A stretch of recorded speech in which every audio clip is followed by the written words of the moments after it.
Graz, let's go to Florham Park. They do. What are you hearing about the Jets' QB plans? So the Jets, obviously, at 2, as we've discussed, not in a position to take a quarterback there. I'm sure they'll work out some of the later round prospects and see if there's anything there, but probably hit free agency, and that could mean anything. It could mean a Kyler Murray type if he gets cut loose. It could mean a Daniel Jones if he somehow gets out of Indianapolis, a Malik Willis if they're able to outbid other teams in free agency. The Jets are sort of planning multiple paths depending on what kind of quarterback they end up with, because they know it's an interesting market and they're not entirely sure how it's going to shake out.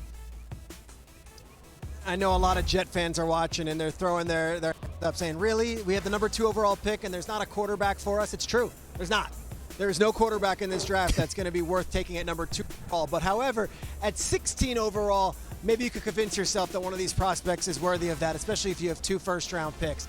Truth of the matter is this: Justin Fields under center for under contract for at least another year.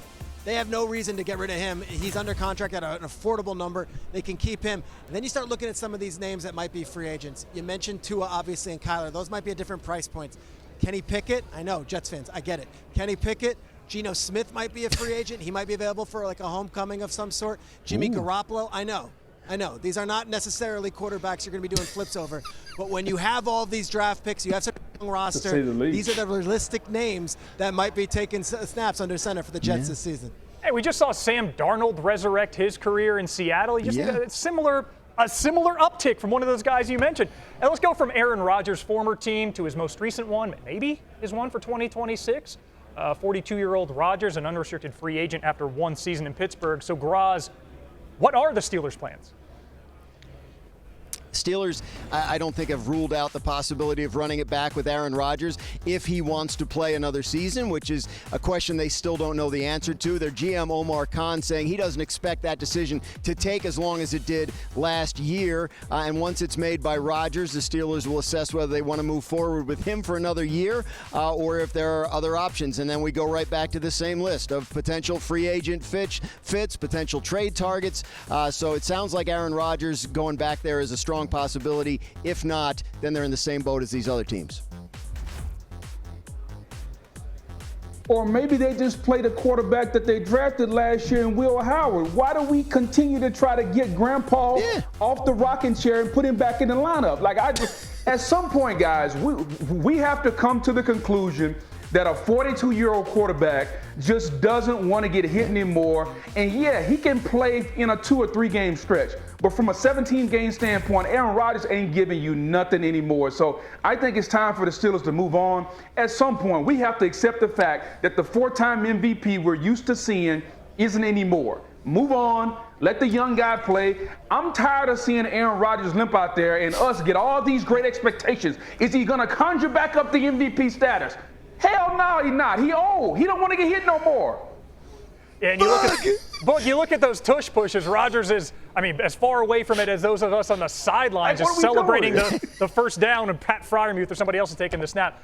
Graz, there was a 1-year deal for a quarterback last year in Indianapolis that was looking like a dream until Daniel Jones tore his Achilles. What is the QB status for the Colts? The Colts believe they'll have Daniel Jones back, whether it's on a long-term deal or whether they use a transition tag or a franchise tag to hold him in place while they do a long-term deal. They had a lot of success with him, as you mentioned, before he got injured, and they would like to run it back with him if possible. So I would anticipate the Colts, if they don't get a deal done by the franchise tag deadline, which is next Tuesday, that they would use one of the tags to hold him in place and continue to work on a long-term deal. And Anthony Richardson's still there, and he's under contract, and he was a 4th overall pick, and who knows? We'll see, right? This is what they're looking at. Now, how is Daniel Jones rehabbing? That's all under, we'll see where he gets as the timeline goes. But, of course, they were 8-2 with him. He was an MVP conversation. That was a serious injury. Anthony Richardson, he was asked Ballard was asked about it yesterday, and he said he's still on the roster.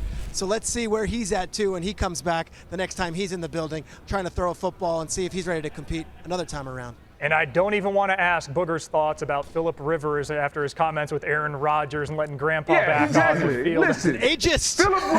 Phillip Rivers has a son that's about to go to NC State. Let's just go find the oldest dudes we can find and put them back on the field. Maybe they can play. Let's go. I've seen John Elway at games looking like he can still sling it. Let's keep it There going, you go. man.